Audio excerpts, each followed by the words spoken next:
little test. So today I've had this in my pickup truck.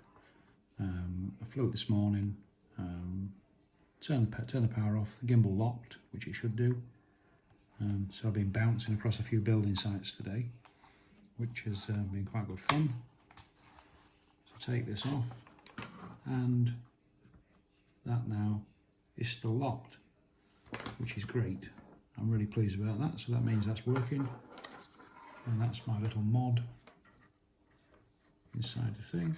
Put that little pad there, very soft, pliable like a rubber mat. Glued it down with some fabric glue. So there, that just adds a little bit of support to the bottom of the gimbal so it can't rotate around. Yeah, so I'm happy now. Everything's fixed.